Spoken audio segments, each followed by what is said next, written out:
Hello, I'm Linda, and I'm 31 years old. For a long time, I believed I had a strong bond with my mother-in-law, Melissa. From our very first meeting, her warm smile made me feel at home, and I truly thought she cared for me. Little did I know, beneath her friendly facade, Melissa was scheming to drive a wedge between my husband, Scott, and me. At first, I didn't think much of it when Melissa began calling Scott daily while I was at work. It seemed perfectly normal for a mother to stay in touch with her son, but as time went on, I noticed a chilling change in Scott's demeanor toward me. He became distant, and at times his attitude felt tinged with hostility. Perplexed by this sudden shift, I decided to address it one evening when we were alone. "Scott, is everything okay? You've been acting differently," I asked. His response was curt. "I'm fine, Linda. Just leave me alone. Isn't that what you want?" He snapped back.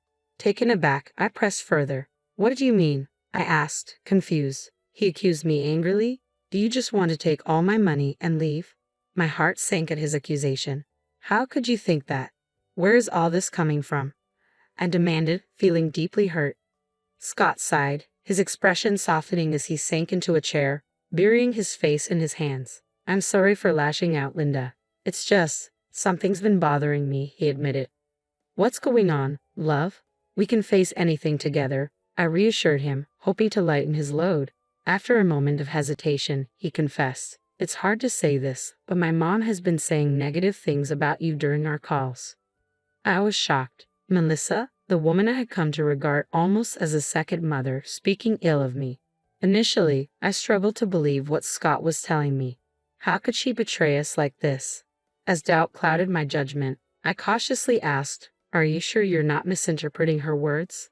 Sometimes communication can get mixed up." But Scott was adamant. "I'm not misreading anything, Linda. It's clear my mother has taken a dislike to you, and it's not just a misunderstanding," he insisted. "That's hard to believe," I replied, still in disbelief. "Just last week, Melissa and I had a great conversation. I shared our recent successes and our plans to start the business we've always dreamed of." Scott countered with a troubling revelation. "That's ironic because she told me today that you're planning to hijack our business, register everything under your name, and then disappear with all the profits." Flabbergasted, I shot back, "That's absurd. Why would she say such things?" Scott sighed, a mixture of frustration and confusion lacing his voice. "I know it sounds crazy, and I hate to admit it, but her words have been gnawing at me. I started to believe her accusations, which is why I snapped at you earlier. I'm sorry." Determined to clear the air, I proposed a plan. "If you think I won't believe you, let's prove it together. Next time she calls, I can listen in without her knowing. How about connecting me through Zoom while you take her call on speaker? This way I can hear everything she says." "That sounds like a solid plan," Scott agreed, his hope rekindled that this would help us understand the situation better. We set our plan in motion the very next day. While I headed to work, Scott stayed home to prepare for the call. True to our arrangement, he added me to a conference call while answering his mother's call on speaker. Unaware of my silent presence, Melissa began their conversation with the usual pleasantries before quickly shifting to express her concerns. "How was your day, Scott?" she asked. "It was fine, Mom. And yours?" he replied. "It was stressful," she said, and I braced myself to hear more. "I've been really worried about you, especially given your situation," Melissa said, her voice dripping with concern. "What situation?" Scott asked, playing along. "The fact that you're married to such a deceitful woman," she blurted out, exposing her true feelings about me without hesitation. Hidden on the other line, I listened in shock as the reality of Melissa's animosity became painfully evident. Her words were not mere misunderstandings. They were calculated and harmful. "She doesn't love you, Scott. How much more do I need to say for you to see the truth?" Melissa's voice was thick with distress. "These things affect me too, you know. The longer you stay with that woman, the more it takes years off my life through distress." "Mom, please stop," Scott interjected, his patience wearing thin. "I haven't found any proof of what you're claiming, so please stop with these baseless accusations."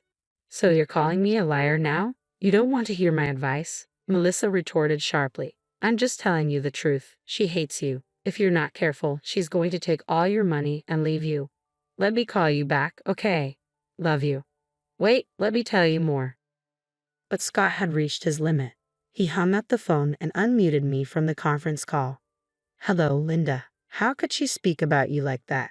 Has she lost her mind? Scott was visibly shaken. I know it's a lot to take in. I'm sorry you had to hear all this, but it was important for you to know the truth firsthand, he said. I'm speechless, I replied, my voice heavy with disbelief. She sounded like a completely different person, nothing like the sweet lady who used to check in on me. Now I see that she's only been pretending to care, gathering information to twist against me and make you distrust me. As the reality of Melissa's deceit settled in, I felt an overwhelming sense of betrayal. The person I once thought cared for me had been scheming all along. I once viewed Melissa as an ally and supporter, but now I realized she was actively working against me. Scott reassured me. I no longer believe her words, especially after our conversation last night. That woman is unbelievable. I almost fell for her lies, even though I trusted her as my mother.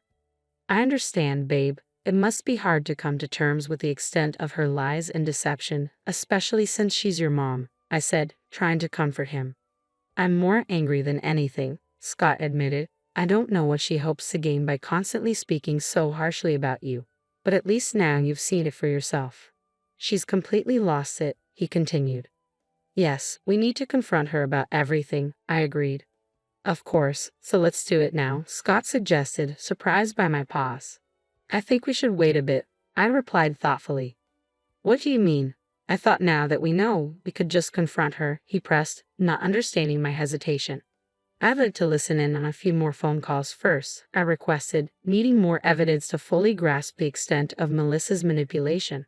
Scott was taken aback by my request, thinking one conversation would be enough for action, but I felt we needed a fuller picture before confronting her about her deceitful behavior.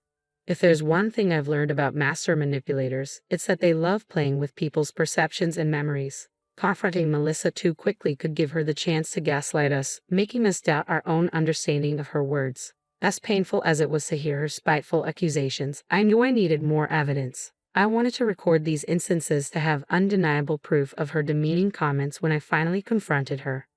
For the next 3 weeks, Scott secretly added me to the calls as planned, with Melissa completely oblivious to my presence. She continued her usual tirade of belittling remarks and false accusations.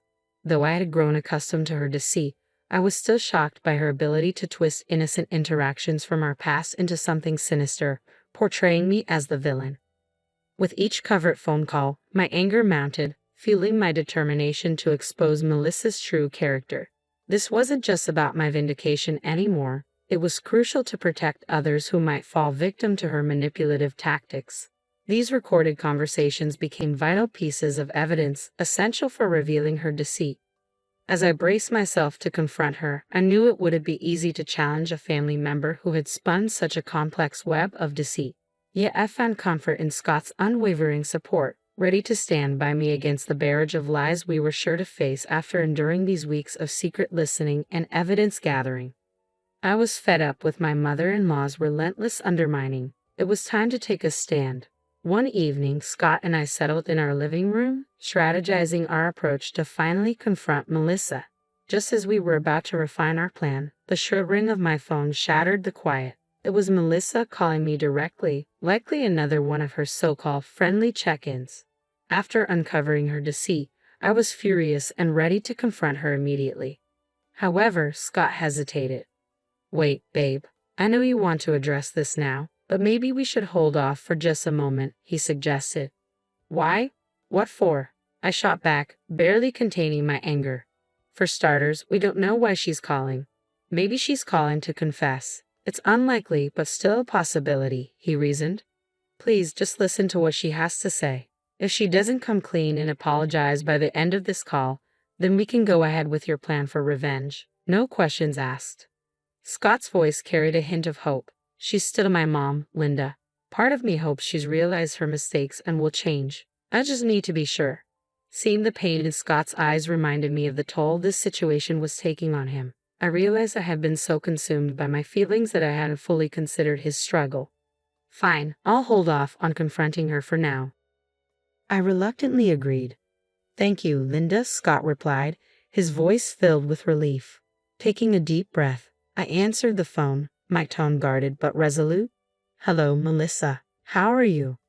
Her voice dripped with the usual sugary sweetness, which only fueled my irritation. I'm fine, Melissa. How are you? I managed to reply, keeping my composure. Melissa seemed slightly taken aback by the coolness in my voice, but I was determined not to let her manipulate the conversation this time. As much as I wasn't ready to lay all my cards on the table just yet, I couldn't resist the urge to hint at my awareness of her schemes. I wanted her to feel that something had shifted, that her actions weren't as hidden as she believed. Oh, darling, are you sure you're fine? You sound so upset, she probed, feigning concern. I suppose I'm a bit upset, Melissa, I said, trying to maintain a calm yet firm demeanor. You see, I've recently come across some rather shocking news. What news, dear? She inquired, her voice laced with a mix of curiosity and caution. Well, it turns out that someone has been speaking very unkindly about me, slandering my name for no apparent reason. Perhaps out of jealousy or something else, I continued, choosing my words carefully. Oh dear, how awful, Melissa responded, her tone attempting to mimic sympathy.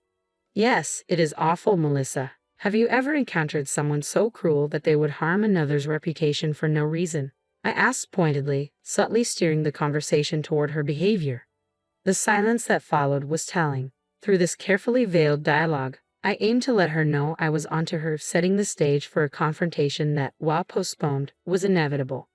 I think we need to continue this conversation tomorrow, dear. I'm suddenly feeling very tired, she said hastily, cutting me off before I could react to her swift exit.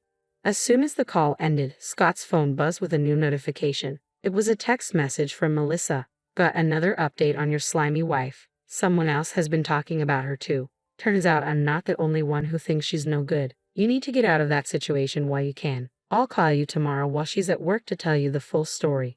Both Scott and I were stunned, deeply hurt by her ongoing deception. The sight of the text seemed to obliterate any lingering doubt Scott had about his mother's duplicity. He looked ready to take decisive action. We need to stop her, Linda. How can she continue to be so deceitful? He said, his voice a mix of anger and resolve. It seemed she cut the call short to fabricate more lies about me to tell you tomorrow. This is sickening, Scott. I can't believe she would go to such lengths, I replied, feeling a swell of outrage and sadness. I don't care that she's my mother. She's wrong, and she must be held accountable for the pain she's causing us, Scott declared, his face set in determination. Despite the grim revelations, this ordeal strangely brought Scott and me closer together. We found comfort in each other's company, reaffirming our bond during this tumultuous time. As we spent the night consoling each other, our resolve only strengthened for the next day. I headed to work with a renewed sense of purpose, knowing we were finally going to confront this issue head-on later. Scott called me, signaling it was time to execute our plan. As usual, he added me to a conference call while Melissa was on the line, unaware of my presence. Once the usual pleasantries were exchanged, Melissa wasted no time diving into her fabrications. Oh, what a day it's been. You wouldn't believe what they've been saying. Some people are accusing her of embezzling funds and bribing officials to get her way. I was so upset. I practically begged for your comfort yesterday. I played along, but her words ignited a fire in me. Really? Is that how you remember our conversation from last night? I interjected, finally breaking my silence. The surprise in her voice was palpable as she realized I had been listening all along. I don't remember saying or doing any of those things at all, I stated calmly, my voice clear and unwavering. Caught off guard, Melissa nearly choked on her drink, probably thinking she was hallucinating for a moment. Don't worry, Melissa, you're not imagining things. I'm here on a conference call with Scott. I've been listening to your conversations for the past 3 weeks, I revealed, my tone steady. Linda, how did you? I believe there's been a misunderstanding, Melissa stammered, her voice pitching with panic. I let out a cold laugh, refusing to let her twist the narrative. Oh please, don't insult my intelligence, Melissa. The act is up. I'm fully aware of the games you've been playing and the lies you've been feeding Scott. We're no longer going to be pawns in your schemes. I can't believe you'd be so cruel and manipulative for no reason. What drove you to do this? Scott chimed in, his tone a mix of disbelief and frustration. So, you think you're better than me now, Scott? Do you think you're some kind of hero trying to save the day? I haven't done anything wrong. I was just discussing hypothetical situations. It's not my fault you two misunderstood everything. You're pathetic, Melissa. Even now, after being caught, you're trying to cover your tracks so clumsily. I countered sharply. But don't worry, I've recorded everything you've said. Let me refresh your memory a bit. I then played some of the audio recordings. For weeks, I had listened to those cruel words, and each time they sent chills down my spine. But I could sense Melissa's panic. Her voice faltered as she attempted to talk over the recordings, desperately trying to defend herself against the undeniable evidence being laid out before her. Finally realizing she had no escape, Melissa dropped her facade. Well, Linda, guess what? I don't care that you found out the truth. So what? What are you going to do? We all know you're bad for my son, she retorted, her tone dripping with contempt. Bad for him in what way exactly? I pressed, eager to hear her justification. I don't know. You're hiding something. I can feel it. I don't have any evidence, but I just know you're no good for my son. She snapped back, her argument weak and baseless. Her accusations highlighted her desperation and inability to manipulate the situation any further. I'm going to expose you for the manipulator you truly are, you deceitful person. How dare you? Once I tell everyone in the family about this, they're all going to side with me, not you. No one will believe an outsider like you, Linda, Melissa hissed venomously. You're mistaken, Melissa, I replied calmly, confidence ringing clear in my voice. What you haven't realized, despite my earlier mention, is that I've been recording this conversation too. That includes your conversation with me last night and the text messages you sent to Scott. You've played your hand, and now it's time for you to face the consequences. Not only are these conversations recorded, but we also have evidence of your ongoing deceit. Scott's voice, a mix of sadness and resolve, cut through the tension. I hate to say it, but I'm done making excuses for you. I can no longer justify your actions or hope for your change. Sensing the gravity of her situation, Melissa suddenly shifted her tone. Baby Linda, let's discuss this privately. This information doesn't need to spread. I'll apologize, all right? Just delete those recordings. Let me come over right now. You're finishing your shift soon, right? Let's settle this over a cup of tea. Save it, Melissa. Your attempts to clean up your mess are pathetic. Do you have no shame? It's far too late for apologies, especially when they come only after being caught. Who knows how long you would have continued this deceit if we hadn't confronted you today. I shot back sharply. We're going to tell everyone about your actions, and there's nothing you can do to stop it. Just to be clear, I no longer wish to be in contact with you. I can't surround myself with your negativity any longer. Scott declared firmly, as promised in our conversation. We exposed Melissa in various family group chats, informing our relatives of her manipulative tactics. Overcome with fear and embarrassment, she left the family groups, but we added her back so she could face the consequences of her actions. Everyone in the chats was disappointed and appalled by her behavior, and they unanimously agreed that she needed to be temporarily excommunicated from family gatherings to reflect and hopefully improve her character. Melissa called us repeatedly, pleading for us to stop tarnishing her reputation, but we stood firm, reminding her of the bed she had made for herself. After exposing her, a deep sense of satisfaction washed over me. Melissa's hold over us had diminished, and we were reclaiming control of our lives. I was confident she wouldn't dare manipulate anyone like this again.